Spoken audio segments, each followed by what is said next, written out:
Hello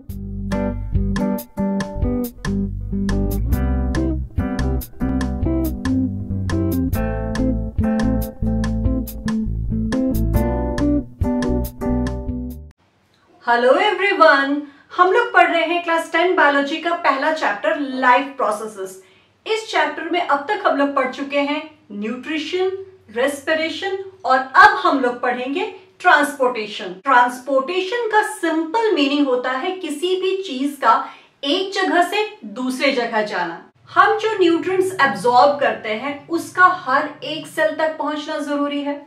हम जो oxygen लेते हैं उसका भी हर एक सेल तक पहुंचना जरूरी है।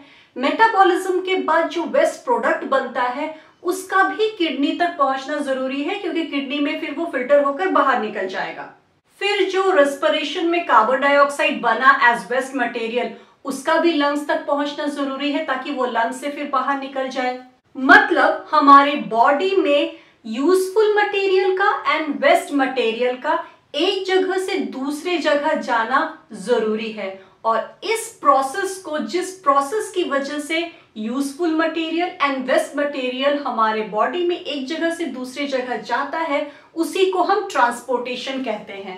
सो ट्रांसपोर्टेशन का सिंपल सा डेफिनेशन हो गया, it is a life process in which useful and waste materials are carried from one part to another part of the living body। ये एक ऐसा लाइफ प्रोसेस है जिसमें useful material and waste material को एक जगह से दूसरे जगह कैरी किया जाता है लिविंग बॉडी में।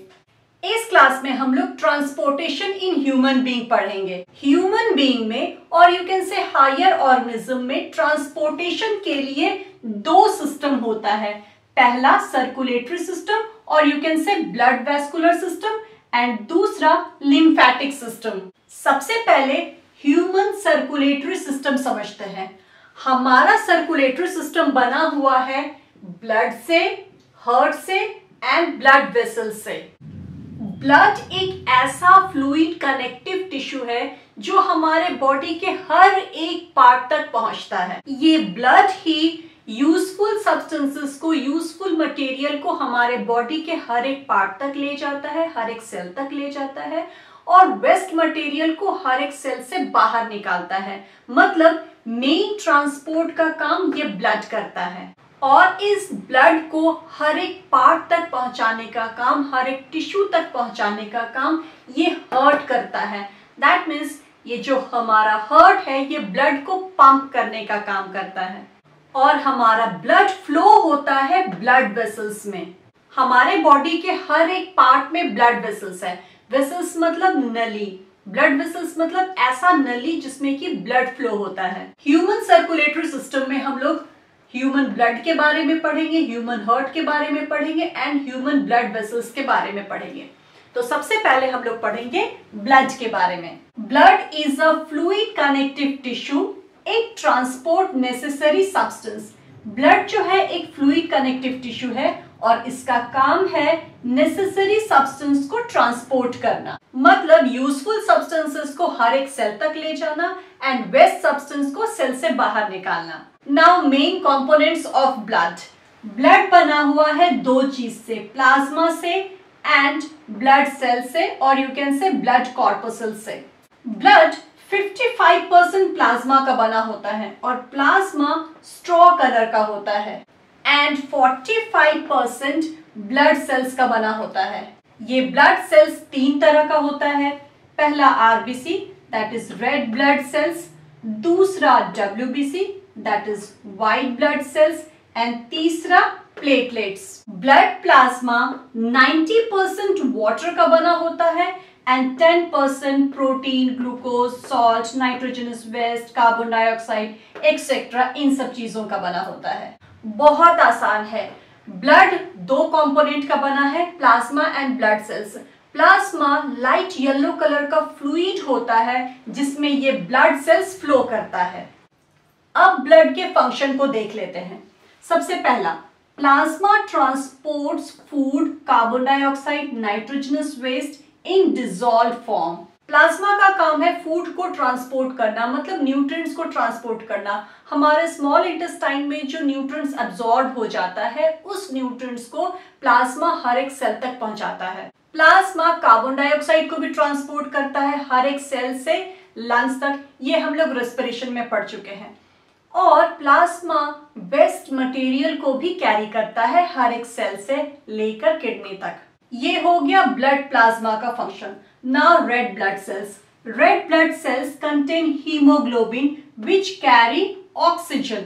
रेड ब्लड सेल में हीमोग्लोबिन होता है और ये हीमोग्लोबिन कैरी करता है ऑक्सीजन को लंग से लेकर हर एक सेल तक।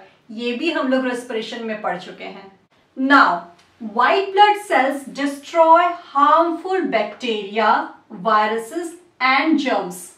White blood cells WBC हमारे बॉडी के अंदर जो भी जर्म्स जाता है उसको मार देता है और हमको डिजीज से प्रोटेक्ट करता है। Platelets help in blood clotting in the site of injury. हमारी बॉडी में कहीं पे भी चोट लग जाता है और कट हो जाता है तो वहां से खून निकलने लगता है। इस खून के बहाव को रोकना जरूरी है, नहीं तो पेशेंट का कंडीशन सीरियस हो जाएगा। खून के बहाव को रोकने के लिए इंजरी के पास ब्लड क्लॉटिंग होना जरूरी है। ब्लड क्लॉटिंग मतलब खून का जमना, और खून को जमाने में दैट इज ब्लड क्लॉटिंग में हेल्प करता है platelets. Next, blood regulate body temperature. Blood also maintain water balance. Blood हमारे बॉडी टेम्परेचर को भी मेंटेन करता है एंड हमारे बॉडी के अंदर वाटर बैलेंस को भी मेंटेन करता है। ब्लड के बारे में पढ़ चुके, अब पढ़ते हैं हार्ट के बारे में। Heart is muscular and pumping organ of circulatory system. हमारा हार्ट जो है वो मस्कुलर है, दैट मीन्स ये मसल्स का बना हुआ है, कार्डियक मसल का बना हुआ है। और ये हमारे सर्कुलेटरी सिस्टम का पंपिंग ऑर्गन है, दैट मीन्स हार्ट ब्लड को पंप करने का काम करता है। ये है ह्यूमन हार्ट का डायग्राम। इसको हम लोग बहुत अच्छे से समझेंगे और इसके फंक्शन को भी हम लोग बहुत अच्छे से समझेंगे। पहले इससे रिलेटेड कुछ इंपॉर्टेंट पॉइंट्स है, उसको पढ़ लेते हैं। हमारे हार्ट का जो साइज होता है वो होता है as big as our fist, हमारे मुट्ठी के इतना बड़ा होता है। और लोकेशन की बात करें तो it is present between the lungs in the thoracic cavity, slightly tilted towards left. ये है हमारा थोरेसिक कैविटी। थोरेसिक कैविटी में दो चीज होता है, लंग्स एंड हार्ट। ये दोनों तरफ लंग्स होता है और दोनों लंग्स के बीच में हार्ट होता है। हमारा हार्ट लेफ्ट साइड टिल्टेड होता है। Now our heart is covered and protected by sheath of tissue called pericardium. हमारा जो हार्ट है वो एक कवरिंग से कवर रहता है जिसको कि पेरिकार्डियम कहते हैं। ये पेरिकार्डियम हमारे हार्ट को प्रोटेक्ट करता है।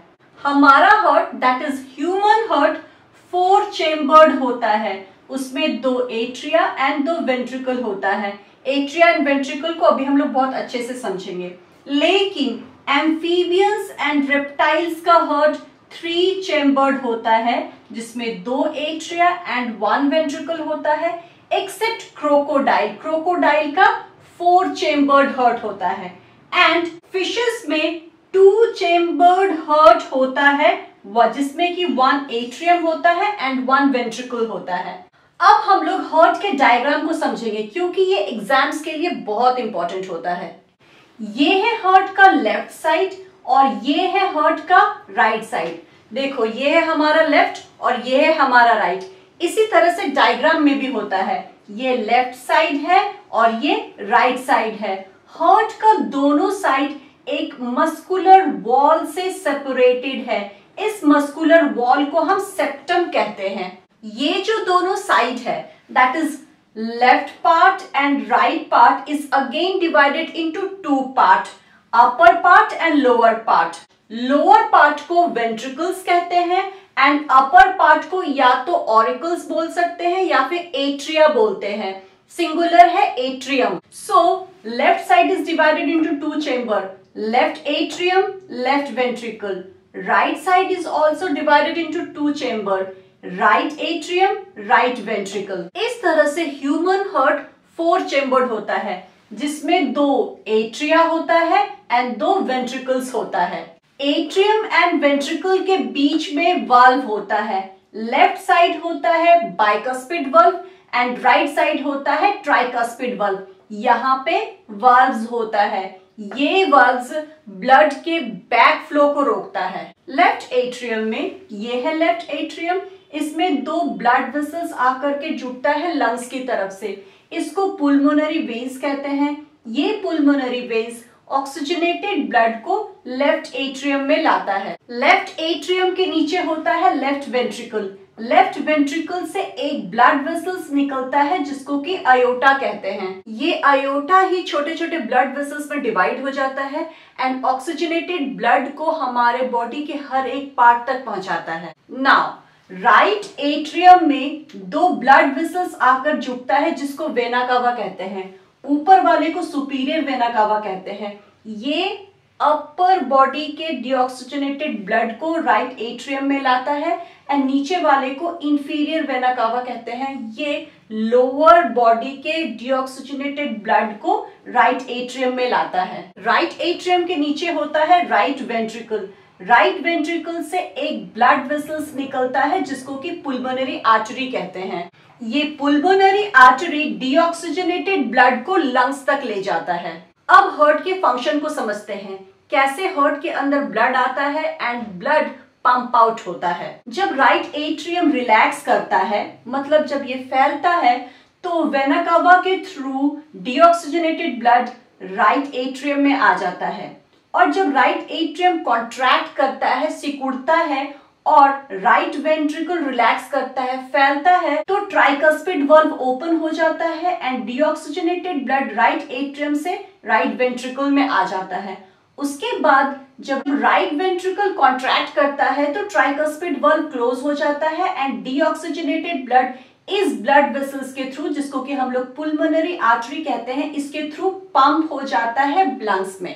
नाउ डीऑक्सीजनेटेड ब्लड लंग्स में जाकर के कार्बन डाइऑक्साइड दे देता है एंड ऑक्सीजन ले लेता है एंड ऑक्सीजनेटेड ब्लड बन जाता है। ये हम लोग रेस्पिरेशन में पढ़ चुके हैं। अब ऑक्सीजनेटेड ब्लड पुल्मोनरी वेन्स के थ्रू लेफ्ट एट्रियम में आता है जब लेफ्ट एट्रियम रिलैक्स करता है। फिर लेफ्ट एट्रियम कॉन्ट्रैक्ट करता है एंड लेफ्ट वेंट्रिकल रिलैक्स करता है, तो ये बाइकस्पिड वाल्व ओपन हो जाता है and oxygenated blood left atrium से लेफ्ट वेंट्रिकल में आ जाता है। और जब ये लेफ्ट वेंट्रिकल कॉन्ट्रैक्ट करता है तो बाइकस्पिड वाल्व क्लोज हो जाता है और यहां से एक ब्लड वेसल निकला है आयोटा, इसके थ्रू ऑक्सीजनेटेड ब्लड पंप हो जाता है हमारे पूरे बॉडी पार्ट्स में। हार्ट के फंक्शन को समझ के अब हार्ट के फंक्शन को थोड़ा पढ़ लेते हैं। Deoxygenated blood comes from body to right atrium. हमारे पूरे बॉडी से डीऑक्सीजनेटेड ब्लड राइट एट्रियम में आता है, which then pump to our lungs.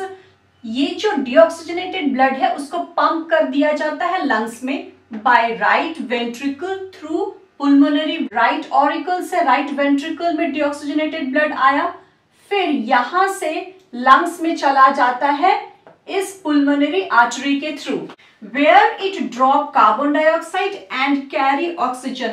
Lungs में कार्बन डाइऑक्साइड दे देता है एंड ऑक्सीजन को ले लेता है। Then oxygenated blood come to left atrium through pulmonary when.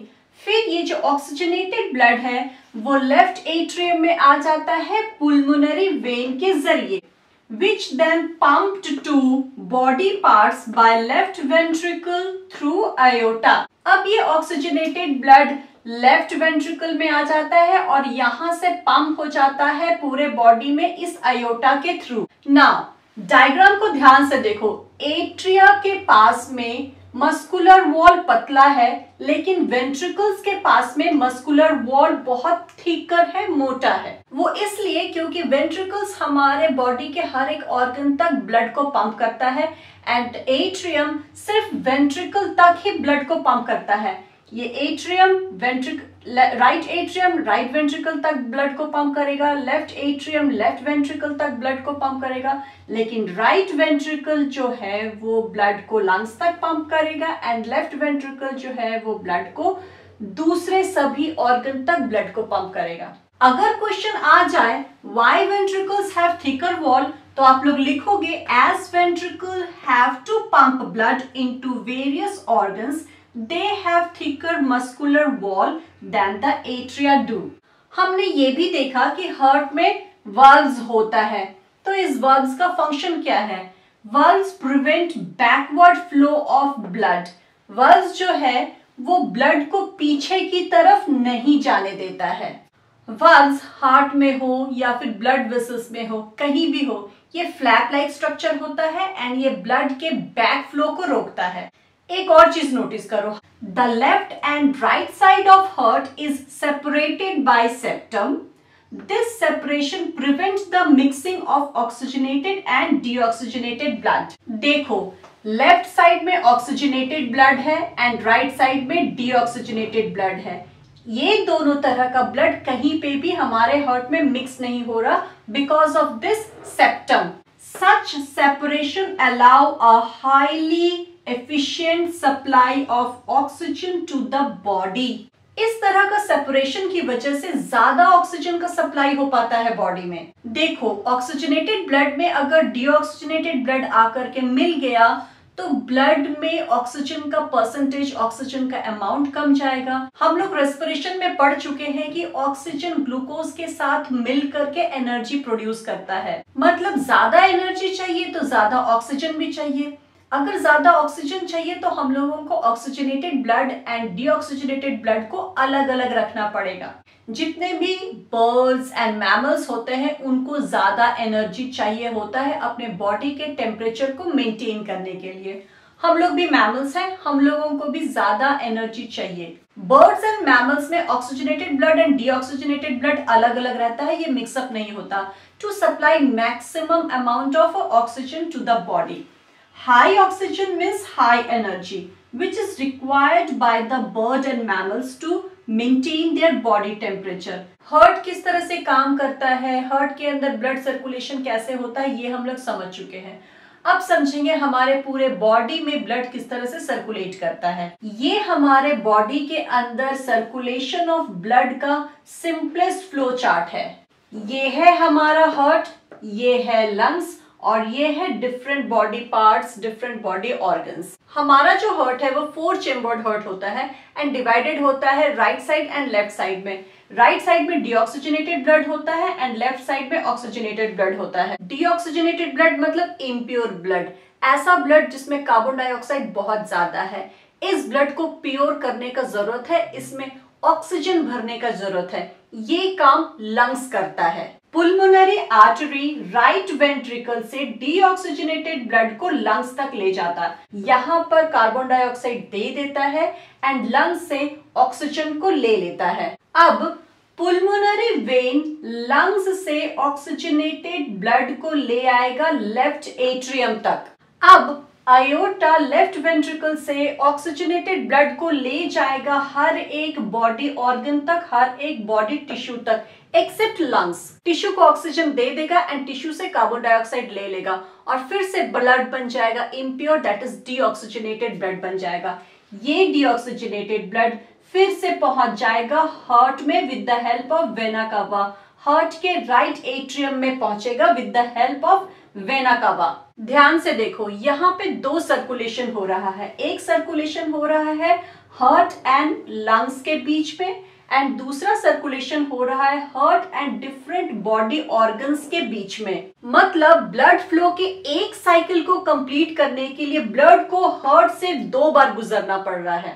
इस तरह के सर्कुलेशन को डबल सर्कुलेशन कहते हैं। सो डबल सर्कुलेशन का सिंपल सा डेफिनेशन हो जाएगा, in double circulation blood flows twice in the heart to complete 1 full cycle. इसके अंदर 2 सर्कुलेशन आता है, pulmonary circulation and systemic circulation. सबसे पहले pulmonary circulation, it start from pulmonary artery.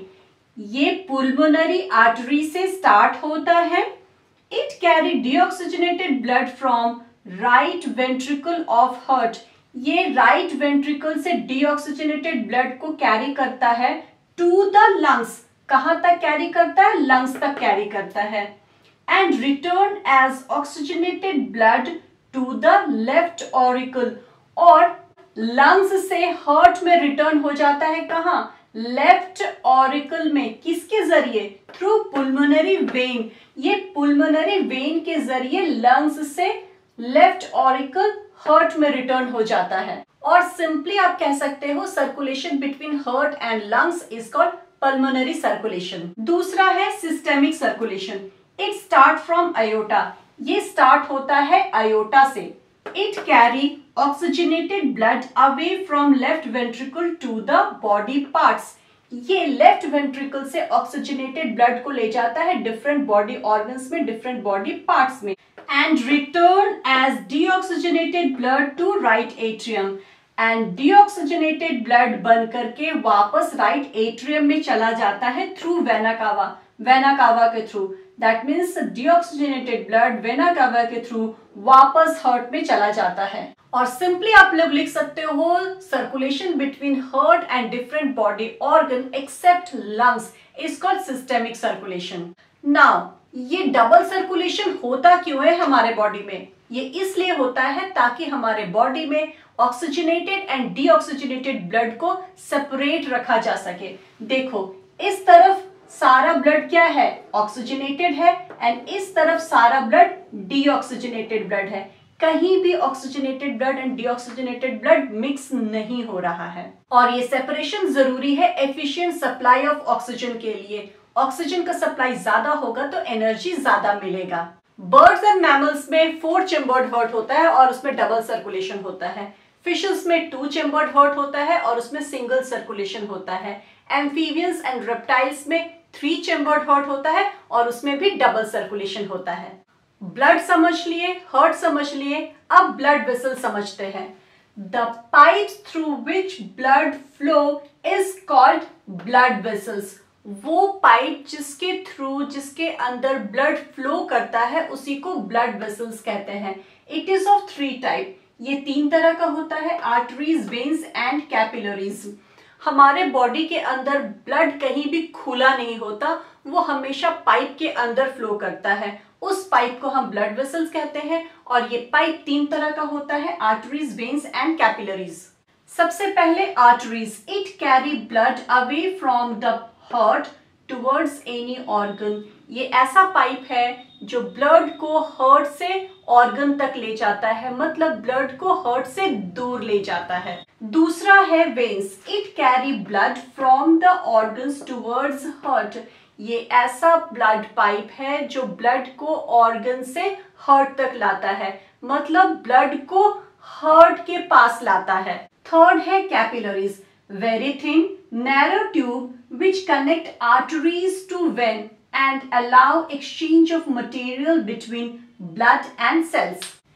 Capillaries बहुत पतला पतला ट्यूब होता है जो आर्टरीज को वेन्स से जोड़ता है, और कैपिलरीज वो ट्यूब है जहां से सेल एंड ब्लड के बीच में मटेरियल एक्सचेंज होता है। देखो कुछ ब्लड वेसल्स ब्लड को हार्ट से दूर ले जाता है ऑर्गन्स की तरफ, उसको हम लोग आर्टरीज कहते हैं, और कुछ ब्लड वेसल्स ब्लड को ऑर्गन से ले जाता है हार्ट के पास, उसको हम लोग वेन्स कहते हैं। लार्जेस्ट आर्टरी है अयोटा, ये अयोटा हार्ट से निकलता है और छोटे छोटे ट्यूब्स में डिवाइड हो जाता है जिसको कि हम लोग आर्टरीज कहते हैं। ये आर्टरीज आगे चल करके और छोटे छोटे पतले पतले ट्यूब्स में डिवाइड हो जाता है ऑर्गन्स के पास में, और ये पतला पतला ट्यूब आगे जा करके मिल जाता है, जुड़ जाता है, यूनाइट हो जाता है और वेन्स बनाता है। ये वेन्स आगे जा करके और दूसरे वेन्स के साथ में जुड़ जाता है और बनाता है सबसे बड़ा वेना कावा, सबसे बड़ा वेन वेना कावा। ये वेना कावा ब्लड को हार्ट तक ले जाता है। देखो आर्टरीज ब्लड को हार्ट से दूर ले जाता है, वेन्स ब्लड को हार्ट के पास ले जाता है, और कैपिलरीज में यहाँ पे ब्लड एंड सेल के बीच में मटेरियल एक्सचेंज होता है। अब आर्टरीज एंड वेन्स के डिफरेंसेस को जानते हैं।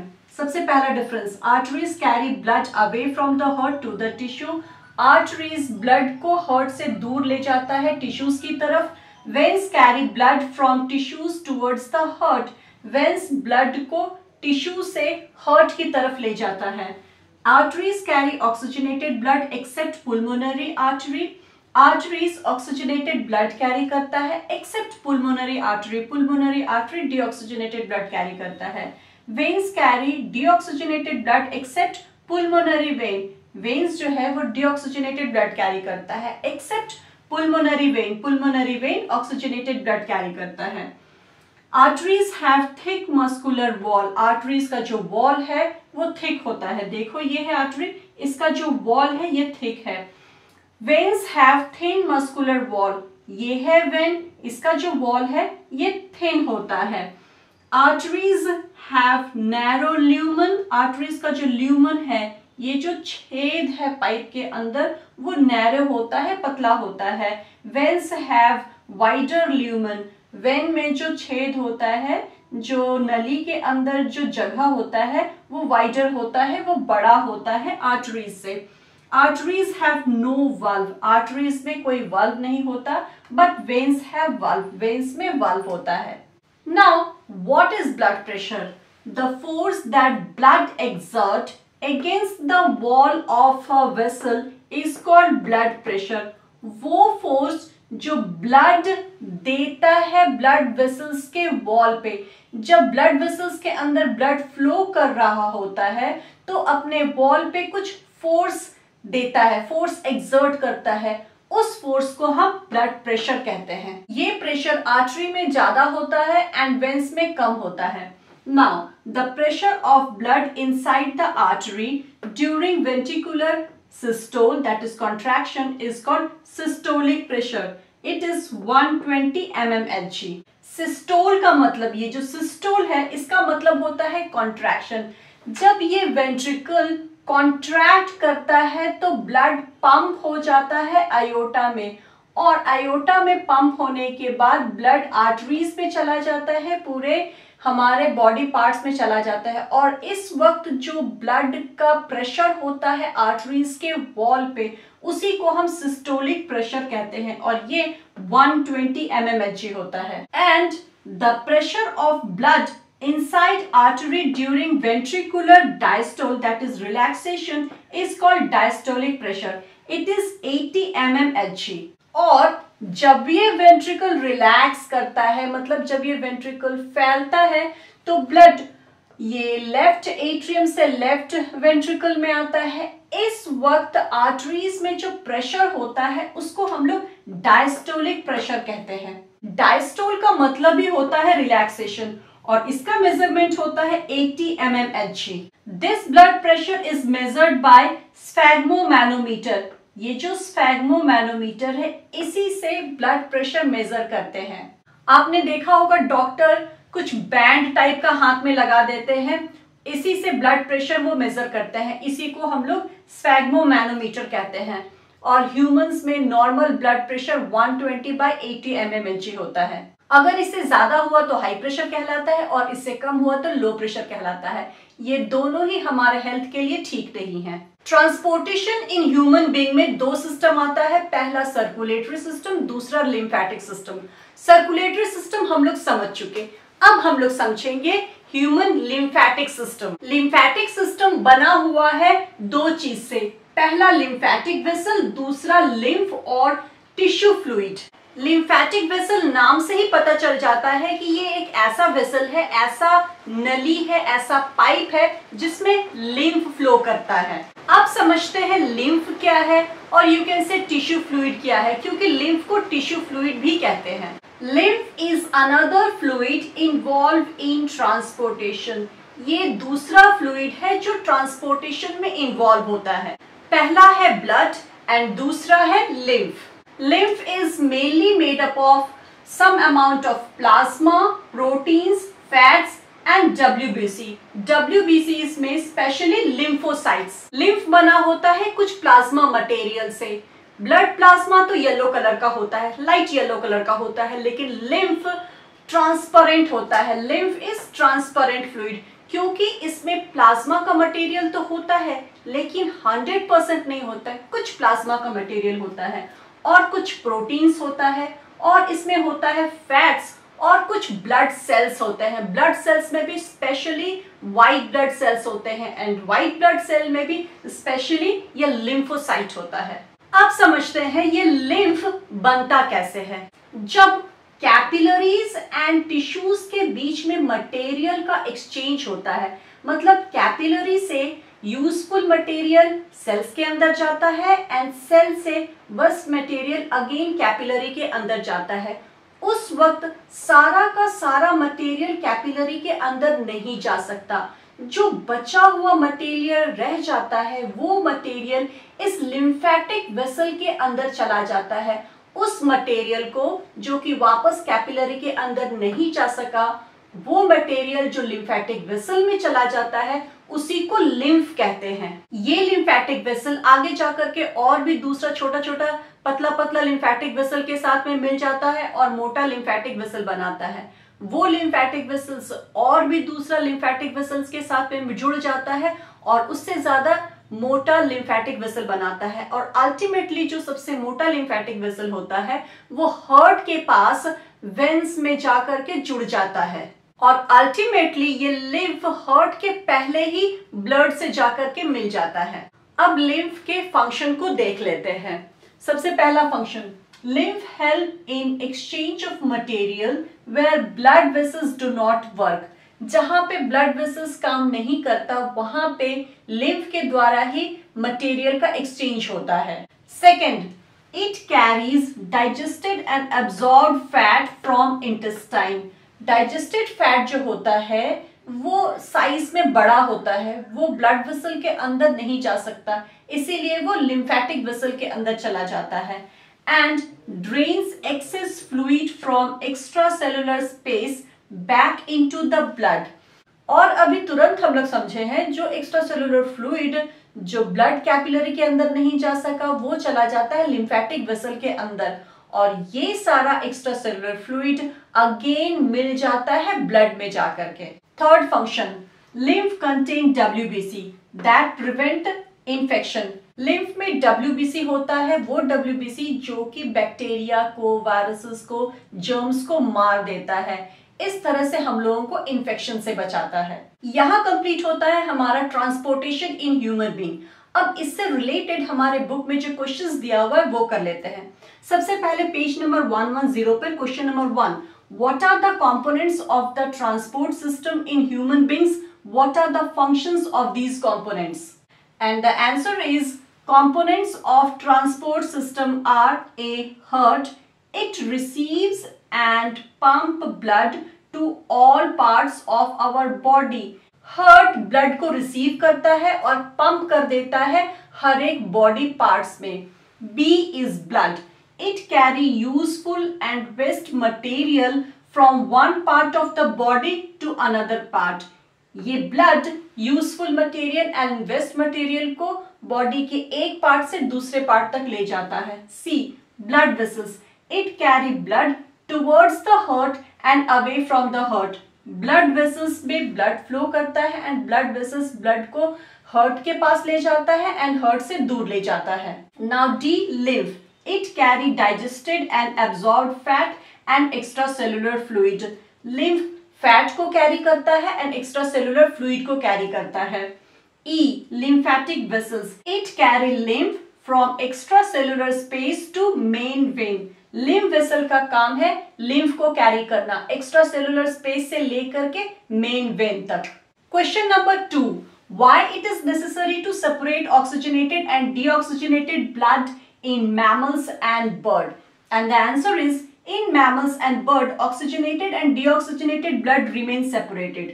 Such separation allow a highly efficient supply of oxygen to the body. High oxygen means high energy, which is required by the bird and mammals to maintain their body temperature. Now, page number 113, question number 10. What would be the consequences of a deficiency of hemoglobin in our bodies? And the answer is, hemoglobin of red blood cells bind with oxygen and transport it to different parts of the body. Haemoglobin red blood cell में पाया जाता है, ये oxygen के साथ combine करता है and oxygen को हमारे बॉडी के हर एक पार्ट तक पहुंचाता है. This oxygen react with food and produce energy. अब ये ऑक्सीजन फूड के साथ रिएक्ट करके एनर्जी प्रोड्यूस करता है. If there is deficiency of haemoglobin means we will get less energy. अगर हीमोग्लोबिन कम जाएगा तो हम लोगों को कम एनर्जी मिलेगा. Deficiency of haemoglobin cause disease like anaemia. अगर हीमोग्लोबिन का डिफिशिएंसी होता है हमारे बॉडी में तो एक तरह का डिजीज कॉज करता है जिसको कि हम लोग एनीमिया कहते हैं. Now question number 11. Describe double circulation of blood in human beings. Why it is necessary? And the answer is double circulation. When blood flows twice in the heart to complete one full cycle, it is called double circulation. It consists of pulmonary circulation and systemic circulation. Pulmonary circulation, blood circulation between heart and lungs is called pulmonary circulation. Systemic circulation, blood circulation between heart and other organs except lungs is called systemic circulation. ये सब हम लोग बहुत अच्छे से समझ चुके हैं. Now why double circulation is necessary? ये डबल सर्कुलेशन का जरूरत क्यों है? Double circulation help to keep the oxygenated and deoxygenated blood separated. Double circulation की वजह से हमारे बॉडी में ऑक्सीजनेटेड एंड डीऑक्सीजनेटेड ब्लड अलग अलग रहता है. This is useful for high energy requirement in birds and mammals to maintain their body temperature. ये सेपरेशन जरूरी है हाई एनर्जी के लिए जो कि बर्ड्स एंड मैमल्स को चाहिए अपने बॉडी टेम्परेचर को मेंटेन रखने के लिए. इस क्वेश्चन के साथ ही हमारा ये topic transportation in human being complete होता है. मिलते हैं नेक्स्ट क्लास में जिसमें हम लोग पढ़ेंगे ट्रांसपोर्टेशन इन प्लांट्स.